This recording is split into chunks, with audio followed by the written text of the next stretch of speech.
दोस्तों, एक प्रेम कहानी जो अंत में हत्याकांड में बदल गई। आइए जानते हैं पूरी दास्तां आखिर क्या हुआ। साल 2015 ब्रह्मपुरी भारत।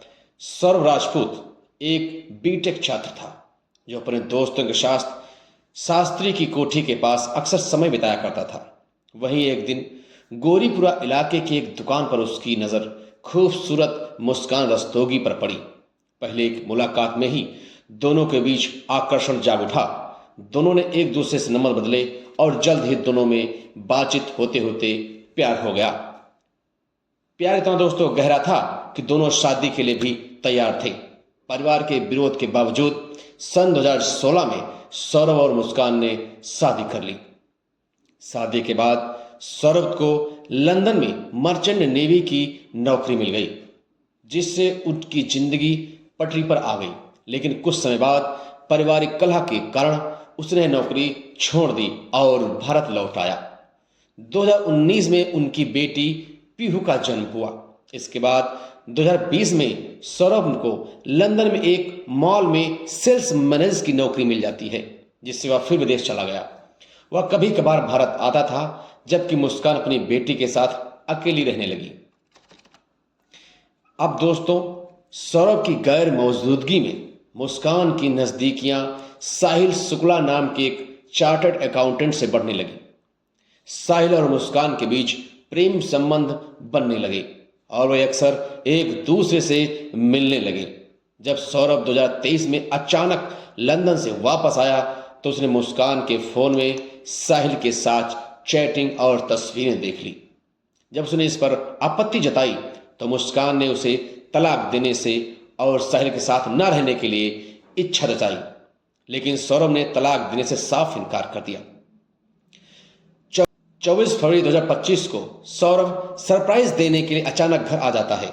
उसने 25 फरवरी को मुस्कान का जन्मदिन और 28 फरवरी को बेटी पीहू का जन्मदिन मनाया। सब कुछ दोस्तों ठीक ठाक चल रहा था, लेकिन उसके साथ कुछ भयानक होने वाला था। 4 मार्च की रात करीब 11 बजे जब सौरभ सो रहा था तो मुस्कान और साहिल ने मिलकर उसकी दर्दनाक हत्या कर दी। हत्या के बाद उन्होंने लाश को एक बड़े ड्रम में डालकर, छोटे छोटे टुकड़ों में बदलकर, ड्रम में डालकर और सीमेंट मार्केट से ला करके पूरा ड्रम सीमेंट से पैक कर दिया। और पैक करने के बाद उस ड्रम को बाथरूम में छिपाकर शिमला मनाली घूमने चले गए। 13 दिन तक सब दोनों घूमते रहे।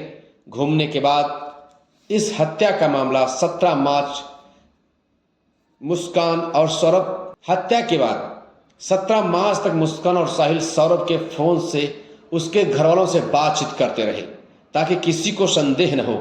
लेकिन 18 मार्च को जब मुस्कान की मां ने उसे पूछा कि सौरभ कहाँ है, बहुत दबाव डाला, तब उसने सौरभ के बारे में बताया।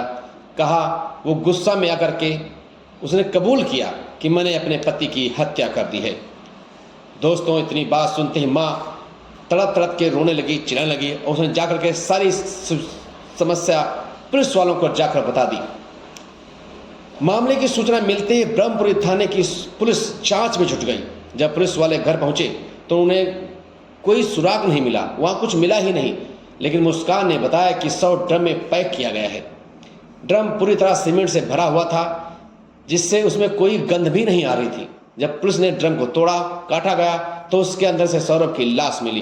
पोस्टमार्टम की पुष्टि हुई कि उसे बेरहमी से दोस्तों मारा गया है। मामले की जांच में पता चला कि मुस्कान और साहिल ने हत्या की योजना पहले से ही बना रखी थी। उन्होंने सौरभ से छुटकारा पाने के लिए उसको मौत के घाट उतार दिया। हालांकि इस मामले की जांच अभी भी जारी है। इसको एक जातवाद से जोड़ा जा रहा है, क्योंकि सौरभ अनुसूचित जात से था और मुस्कान बनिया समुदाय से थी। पुलिस ने मुस्कान और साहिल को गिरफ्तार कर लिया है और उन्हें अदालत में पेश किया है। इस घटना ने पूरे समाज को झकझोर कर रख दिया है। दोस्तों, सोशल मीडिया पर यह मामला ट्रेंड करने लगा है। लोग कहने लगे हैं कि प्यार में धोखा ही दिया जाता है, लेकिन इतना भयानक नहीं, इतना दर्दनाक नहीं। ये जब कहानी सोशल मीडिया पे दोस्तों आई तो लोगों की जुबान पर एक ही बात थी कि बहुत गलत हुआ है। लोगों के पैर तले जमीन खिसक गई कि एक पत्नी अपने पति के साथ ऐसा कैसे कर सकती है। दोस्तों, इस घटना से हमको सीख मिलती है, अगर रिश्ते में विश्वास टूट जाए तो उसे सुलझाने की कोशिश करें।